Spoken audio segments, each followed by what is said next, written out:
नमस्कार. आज एक अशी परिस्थितीत एक मुद्दा आपण घ्यायलाय.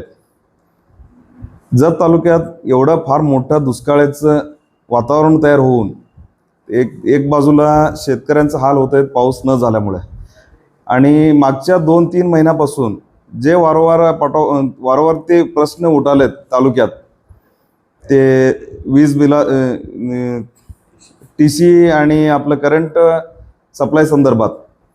आता शेतकऱ्यांचं म्हणजे करंट सप्लाय न होता TC जळवणं आणि ट्रिप होणं, असं संदर्भात खूप शेतकऱ्यांचा हाल होत आहे. तर ह्याच्या संदर्भात माननीय आमदार साहेबांनी सुद्धा 2-4 मीटिंग तालुकास्तरीयमध्ये घेतलेले आहे.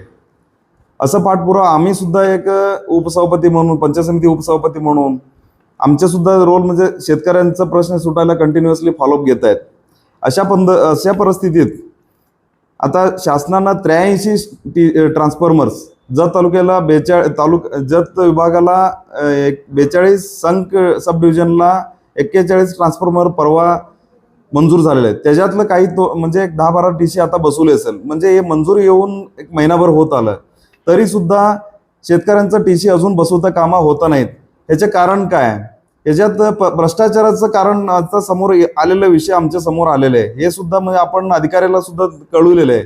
आता एखादा ट्रान्सफॉर्मर मंजूर येऊन एका ग्रुपला आले म्हटलं तर त्यांनी काय करायलेत, वायरमन आणि कॉन्ट्रॅक्टर शेतकऱ्याकडे पैसे वसुली करायलेत आणि शेतकऱ्यामध्ये संभ्रम तयार करून त्यांना जाणून बुजून ते लेट करायलेत. आता एखादा पावसाळ्याचं काम पावसाळी चालू झालं, आता मोठ्या प्रमाणात ह्या संदर्भात मोठ्या प्रमाणात ते मोटर शेतीचं पंपाला चालू न करता मोठ्या प्रमाणात ऑलरेडी नुकसान झालेलं आहे. मग त्याच्यातलं सुद्धा पैसे मागणी करून पैसे घेऊन सुद्धा, आता माझ्याकडे उदाहरण सुद्धा आहे. पैसे घेतलेला शेतकरी सुद्धा माझ्या समोर येऊन असं तक्रारी केली की आम्ही अमुक ह्या वायरमनला, या कॉन्ट्रॅक्टरला एवढे पैसे दिले म्हणून. हे असला प्रकार होत आहे का जत तालुक्यात? हे कधी थांबणार आहे?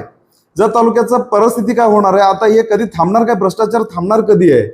मग ह्याच्या संदर्भात मी अधिकाऱ्याला आग्रह करतो, असल्या अधिकाऱ्यांना, असल्या कॉन्ट्रॅक्टरला तुम्ही प्रलंबित करून त्यांना म्हणजे हे करून टाका, त्यांना कामं देऊ नका आणि त्यांचं सस्पेंड करून टाका. इमिडिएटली तातडीनं ते ऍक्शन घ्यावं म्हणून मी त्यांना आग्रह करतो अधिकाऱ्यांना, MSEB अधिकाऱ्यांना.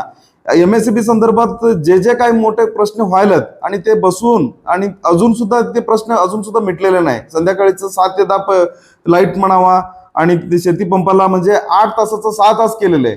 ह्याच्यातलं आपण जगावं कसं, ह्याचा प्रश्न फार मोठा आपल्या समोर आज उभा राहिलेला आहे. मग एक तर पाणी नाही, त्याच्यातलं वीज आलेलं ते सुद्धा आपण आमच्या हातातनं थोडं पाणी आपण शेतीसाठी वापरणं ते सुद्धा काढून घ्यायलात.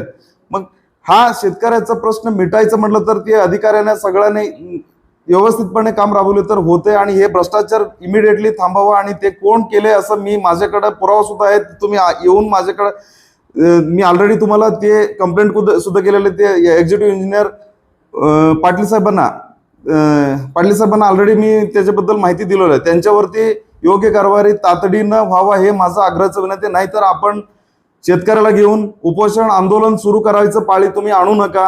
आणि हे फार गंभीर प्रश्न आहे. हे गंभीर प्रश्न थोडं गंभीरतेने घेतलेले थोडं बरं वाटते, एवढं सांगतो मी. धन्यवाद. Press the bell icon on the YouTube app and never miss another update.